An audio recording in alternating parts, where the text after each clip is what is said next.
Merci beaucoup. J'aimerais demander à Caroline, qui est devenue très célèbre, une grande star. Elle a une personne qui est une collègue à elle, une amie à elle, et pour qui elle a beaucoup de respect, qui vient de la région et qui sait exactement ce qui se passe. Caroline, pourrais-je te demander de dire quelques mots? Messieurs, ici nous avons Ayana, qui vient du continent africain. Elle est journaliste aux États-Unis depuis de nombreuses années et elle a une histoire à partager avec la presse, les médias et ses deux dirigeants fantastiques. Alors, Ayana, pourquoi ne pas? Tu viens ici et tu parles pour qu'il voit. Merci beaucoup. C'est un Super. honneur. Comme Caroline l'a mentionné, Monsieur le Président, tout d'abord, je tiens à vous faire savoir que je suis la seule journaliste africaine accréditée ici à la Maison-Blanche pour l'ensemble du continent. Je viens d'arriver du Congo, en République démocratique du Congo, hier. Je suis allée voir de mes propres yeux ce que ressentent les gens et le message du président, du collègue Schisker du président à ce sujet. Accord de paix à venir. Et laissez-moi vous dire personnellement ce que j'ai vu de mes propres yeux. J'ai parlé avec les gens dans la rue, j'ai parlé avec les jeunes. Ils connaissent votre nom. Ils savent que notre président, le président Trump, travaille dur pour enfin apporter la paix dans le pays. J'ai vu de l'espoir. Ils ont maintenant de l'espoir pour des jours meilleurs au Congo. Ils voient ce que vous faites comme un avenir. Un avenir meilleur pour le Congo. Et j'ai eu l'occasion de m'asseoir avec le président Félix Tshisekedi pour une interview parce que je voulais comprendre ce qu'il pense, ce qu'il ressent par rapport à tout ce que votre administration fait.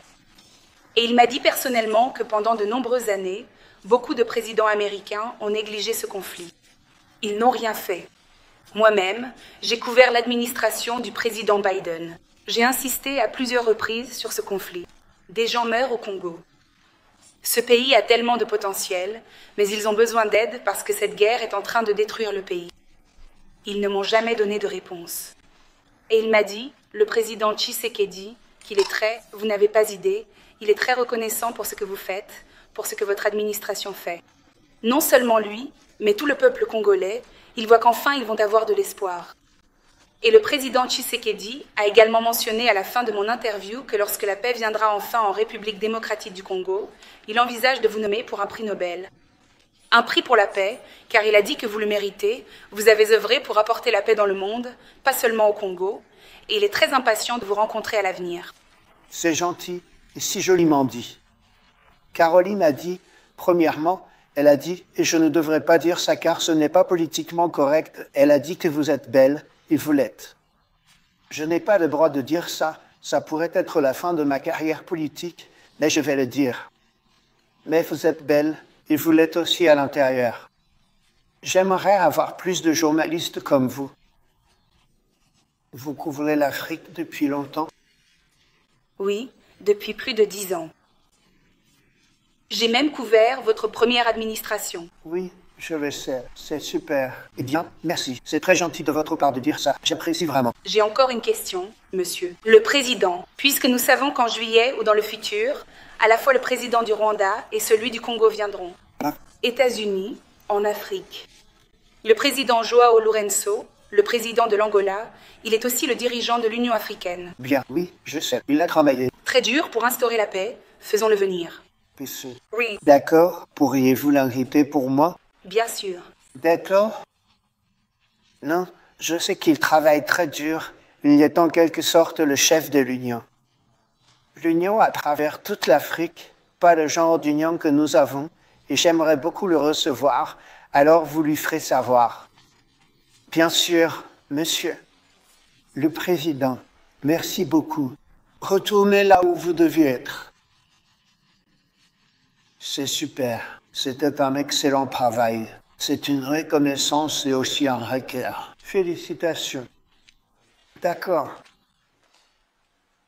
Nous sommes ici aujourd'hui pour célébrer un triomphe glorieux pour la cause de la paix. Et cela fait longtemps qu'on attend la signature d'un accord de paix historique entre la République démocratique du Congo et la République du Rwanda. Le conflit a perduré et cela fait de très nombreuses années qu'il dure. On dit, je crois que ça fait 30 ans. La région des Grands Lacs d'Afrique est concernée depuis longtemps et peut-être l'Inde depuis encore plus longtemps. Comment va la région des Grands Lacs? Ça doit être magnifique, non? Magnifique. Une région magnifique, désolé. Beaucoup de guerres, n'est-ce pas? Beaucoup de combats, beaucoup de morts. Cela a déplacé d'innombrables personnes, et coûté la vie à des milliers et des milliers de gens. Mais aujourd'hui, la violence et la destruction prennent fin et toute la région entame un nouveau chapitre d'espoir et d'opportunité, d'harmonie, de prospérité et de paix. Cela faisait longtemps qu'on attendait ça. J'ai demandé depuis combien de temps la guerre dure-t-elle? Un ami à moi, qui était très impliqué, m'a dit 30 ans. Et au moins 6 millions de personnes ont été tuées pendant cette période. C'est incroyable. Puis quelqu'un a dit que c'était en fait la plus grande guerre sur la planète depuis la Seconde Guerre mondiale. C'est vraiment dommage, mais nous allons y mettre fin. Je tiens à exprimer ma gratitude et mes félicitations aux représentants de la République démocratique du Congo et de la République du Rwanda qui ont signé cet accord crucial il y a peu de temps.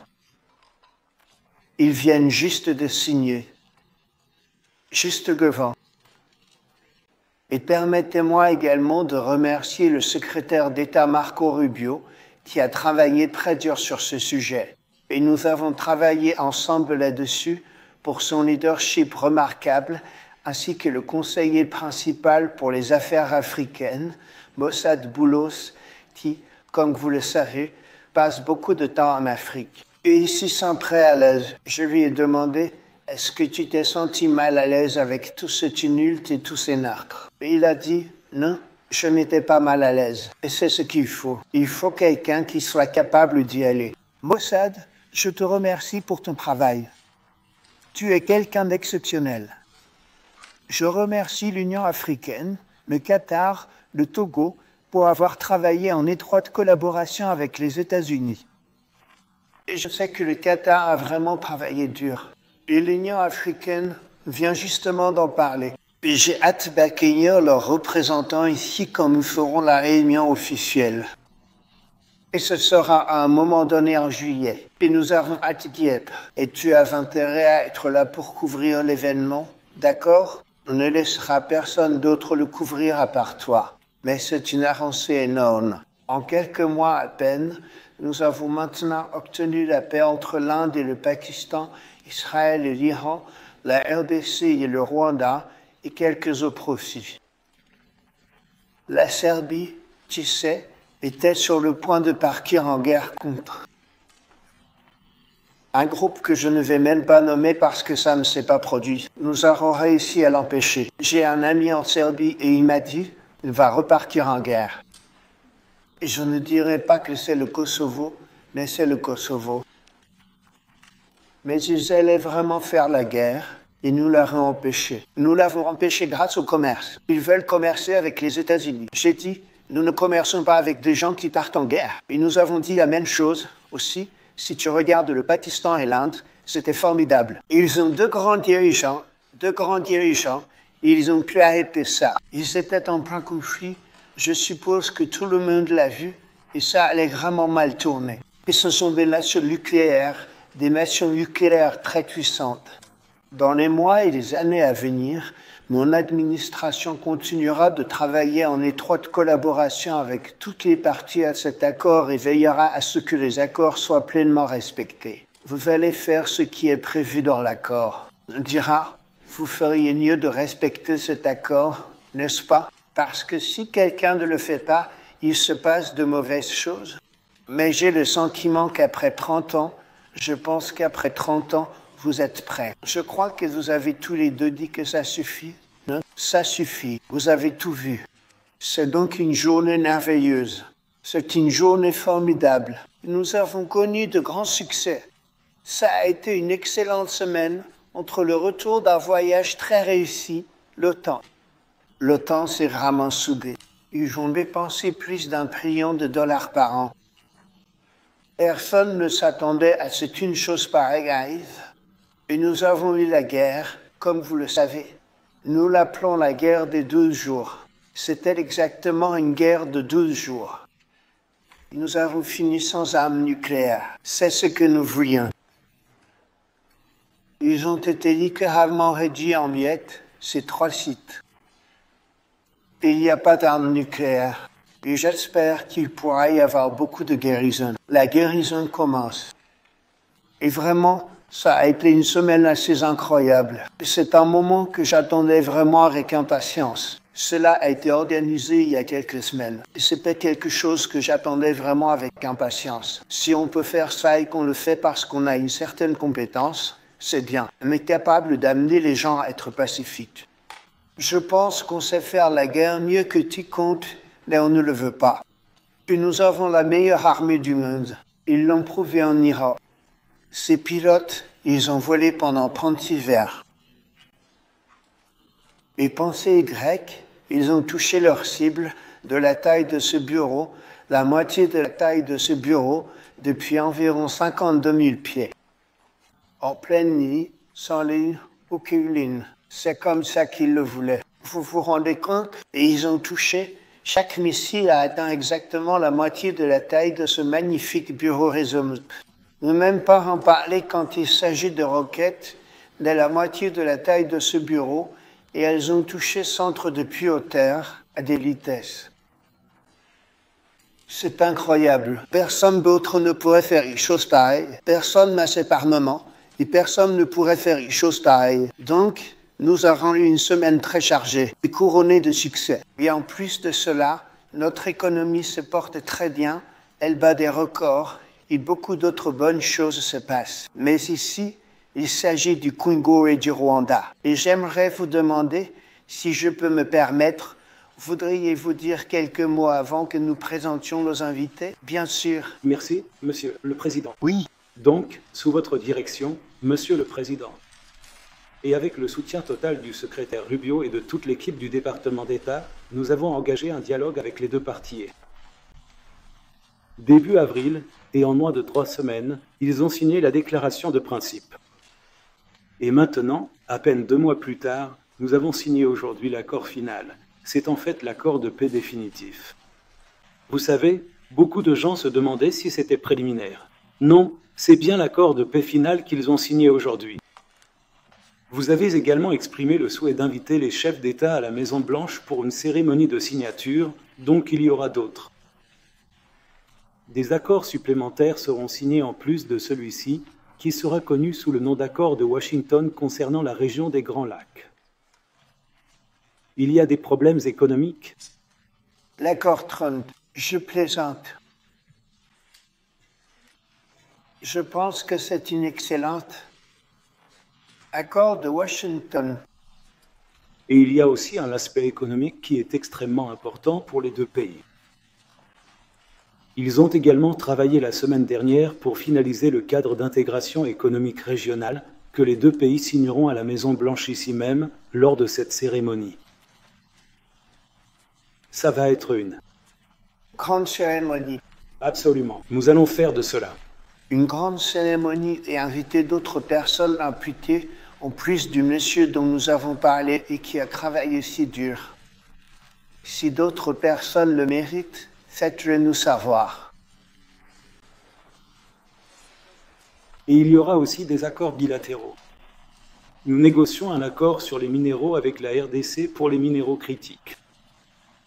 De nombreuses entreprises américaines ont manifesté leur intérêt à investir en RDC, et là, on parle d'investissement à long terme. C'est la même chose avec le Rwanda. De nombreuses entreprises américaines ont montré de l'intérêt, et pas seulement dans l'exploitation minière, mais aussi dans l'aval et l'aval profond, c'est-à-dire la transformation. Nous travaillons également à soutenir le corridor de Lobito, ce qui aidera à construire les infrastructures. Il y a seulement 2 jours, les États-Unis ont signé et soutenu un projet de 1,5 milliard de dollars pour la transmission électrique de l'Angola vers la RDC. Il y a beaucoup d'autres projets de ce type. Donc, nous serons sous votre direction, Monsieur le Président. Nous allons travailler en étroite collaboration avec les 2 pays et avec le soutien du Qatar, pour nous assurer que cet accord soit mis en œuvre. Et beaucoup de nos entreprises sont maintenant présentes dans ces 2 pays, surtout depuis que nos relations se passent si bien. C'est probablement la façon dont nous avons été réunis.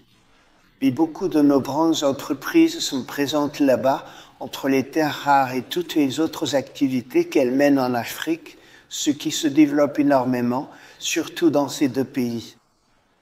Vous avez la Caire. Elle considère que c'est parmi les meilleurs au monde. En fait, c'est ce que j'ai entendu. Donc, nous faisons beaucoup de choses différentes et tout cela va rassembler tout le monde. C'est comme ça que tout a commencé, je suppose. Mais la chose la plus importante pour moi, c'est vraiment une seule chose, et c'est d'obtenir un traité de paix entre deux pays qui se battent depuis 30 ans. Et je tiens à tous vous remercier. Will, si tu peux apporter les lettres. Monsieur. Donc, devant vous, comme vous l'avez dit, monsieur, ce sont les accords réels qui ont été signés, respectivement, par les ministres des Affaires étrangères de la République démocratique du Congo et le Rwanda plus tôt aujourd'hui, en présence du secrétaire Rubio. Nous avons également préparé pour vous 2 lettres. Celle-ci est destinée au président Paul Kagame du Rwanda, exprimant votre reconnaissance et vos félicitations pour tout ce qui s'est déjà passé, et bien sûr, l'invitant à Washington pour, comme l'a dit le docteur Bula, ce que nous espérons être les accords de Washington, qui fixeront enfin les conditions de la paix et de la prospérité dans cette région, espérons-le pour très longtemps. C'est formidable. C'est magnifique. Très important. On va mettre une photo là-dedans, n'est-ce pas? Donc c'est ça. Nous avons un photographe très réactif, Dan. On va mettre une belle photo de nous ici. D'accord. Et voici une lettre au président Chikassad de la République démocratique du Congo, le félicitant à nouveau d'avoir mis fin à cette guerre de longue date et l'invitant à Washington, D.C., pour la conclusion finale de l'accord, espérons-le très bientôt. C'est bien.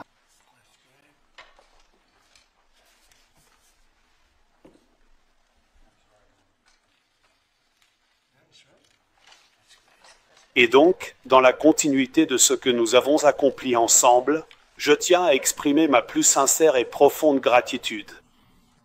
C'est avec un immense plaisir et une reconnaissance inébranlable que j'aimerais remercier chaleureusement 2 personnes exceptionnelles qui ont joué un rôle absolument fondamental et irremplaçable dans la réalisation de ce projet, ou dans le succès de cette initiative, ou encore dans le soutien que j'ai pu recevoir. Je parle bien sûr de Judy et de Marco. Leur dévouement, leur persévérance, leur expertise inégalée, leur soutien indéfectible et leur contribution inestimable ont été des piliers essentiels. Sans leur aide précieuse, leur vision éclairée et leur engagement sans faille, il est certain que nous n'aurions pas pu atteindre les objectifs fixés avec une telle efficacité et une telle réussite. Leur présence a été une source constante d'inspiration et de motivation, et je leur suis infiniment reconnaissant pour tout ce qu'ils ont apporté. Leur travail acharné et leur générosité ont véritablement fait la différence, et je ne saurais trop les remercier pour leur implication totale et leur bienveillance. C'est grâce à des collaborateurs comme eux que des projets d'une telle envergure peuvent voir le jour et prospérer. Encore une fois, un immense merci à Judy et Marco pour leur contribution exceptionnelle et leur soutien indéfectible. Les intervenants parleront. Oui, monsieur. Monsieur le Président, tout d'abord, merci. Quand j'ai pris ce poste il y a quelques mois, vous avez été très clair sur le fait que la priorité de cette administration, sous votre direction, serait la recherche de la paix. Et dès le premier jour, que ce soit en Ukraine et en Russie, au Pakistan et en Inde, entre l'Iran et Israël, ou sur le continent africain, votre priorité a toujours été la paix. Et aujourd'hui, nous voyons cela se concrétiser. C'est triste. Les guerres attirent beaucoup plus l'attention que la paix. Mais la paix est plus difficile que la guerre. Beaucoup plus difficile. Je tiens à féliciter les 2 dirigeants ici présents ainsi que leurs présidents respectifs d'avoir choisi la voie la plus difficile, qui est souvent celle de la paix, plutôt que la voie la plus facile, qui parfois est la guerre, aussi coûteuse et sanglante soit-elle. Et je fais écho aux propos de la vice-présidente, les Américains devraient être très fiers que la première voie pour la paix dans le monde aujourd'hui soit notre président, votre président. Alors merci, président Trump. Et je voudrais, encore une fois, saluer le docteur. Boulot, c'est le travail qu'il a accompli depuis le premier jour. Il a vraiment consacré beaucoup de temps et d'efforts, comme nos amis des pays respectifs peuvent en témoigner.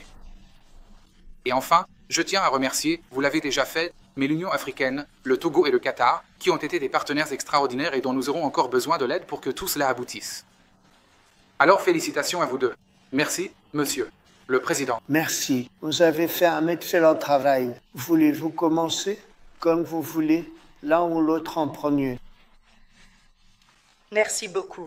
Donc, Merci beaucoup, Monsieur le Président, de nous accueillir ici. Je pense que je peux résumer ma contribution en 3 points principaux. Tout d'abord, merci et félicitations en effet pour cette étape remarquable qui met fin à 30 ans de conflits et de souffrances et qui redéfinit les perspectives de millions de Congolais et de citoyens de la région des Grands Lacs élargis.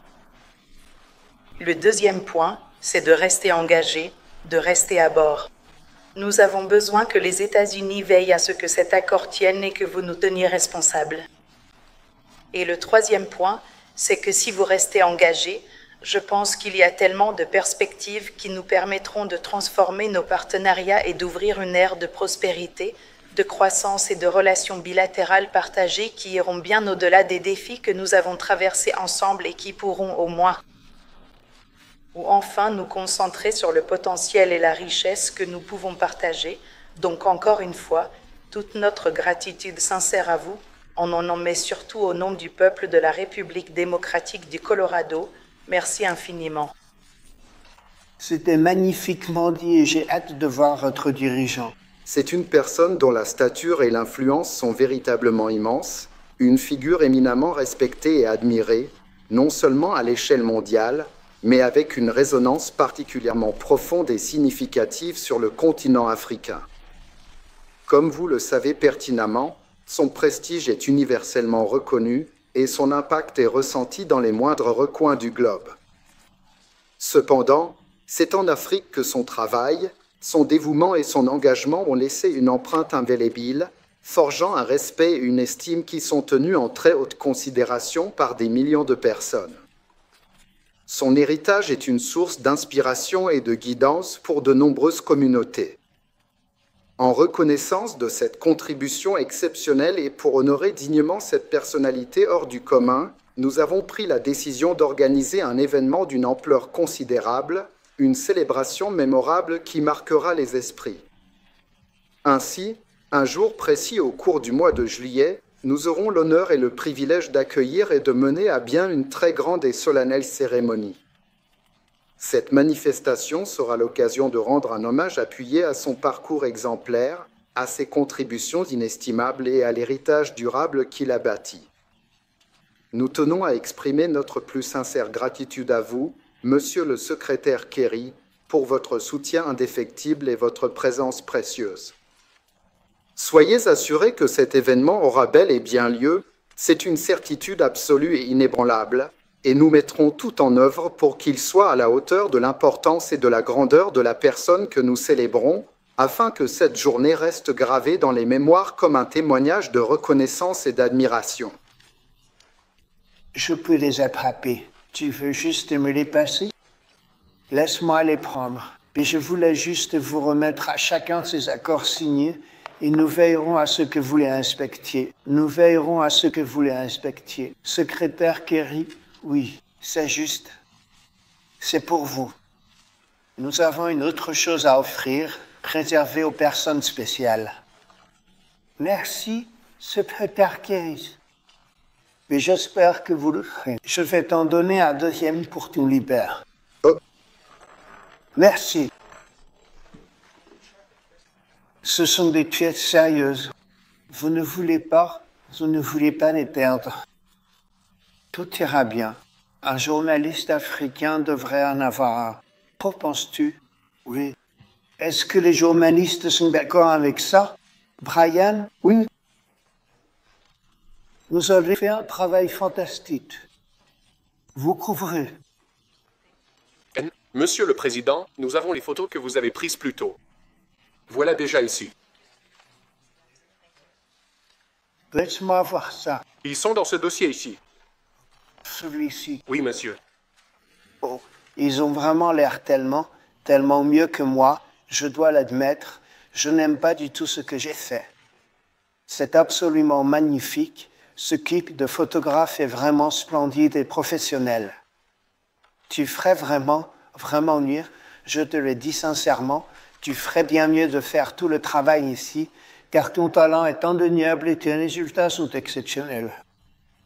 Nous allons, c'est beau. Merci beaucoup. Alors nous allons les mettre dedans. C'est pour Toi.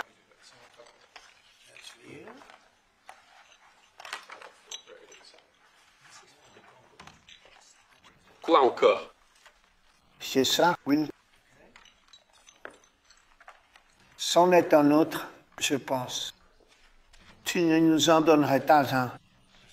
J'aurais fait une grosse erreur. C'est pour toi. Merci beaucoup. Et vous êtes tous prêts. Et ceci est pour toi. Merci beaucoup. Bonne chance. Avez-vous des questions? Il ne s'agit pas du Canada. Pourquoi pas le Canada? D'ailleurs, pourquoi là? Il parle d'un autre sujet en ce moment. Tu conclus tout. C'est un sujet plus important. Il vient de finir une guerre de 30 ans où 6 millions sont morts. Ne nous pose pas de questions commerciales sur le Canada. Monsieur le Président, Cara Castronova de l'Indel TV. Maintenant que votre administration, et félicitations, a assuré la paix en Afrique après une guerre sanglante et horrible qui dure depuis 2 décennies et qu'aucun autre président n'aurait pu faire, pensez-vous que les médias gros-cubiques vont enfin partir? Elle, je te l'ai dit. Mais tu as raison. Aucun autre président n'aurait pu le faire. Ils ont essayé. Eh bien, ils n'ont même pas essayé. Je ne pense pas vraiment qu'ils aient essayé. Pensez-vous que Biden a essayé? Il ne savait pas qu'il était vivant. Tu penses que les médias gros-cubiques vont enfin te donner du crédit ou reconnaître c'est qui? T'as dit? Non. Les médias ne me donneront jamais de crédit. Mais le peuple me donne du crédit. C'est pour ça que je suis là. Le peuple ne m'a pas donné. C'est pour ça qu'on est là avec une victoire écrasante. On a remporté les faits d'État. On a gagné le vote populaire. Donc les médias ne me donneront pas de crédit. Mais le peuple, oui, c'est ça qui compte le plus pour moi.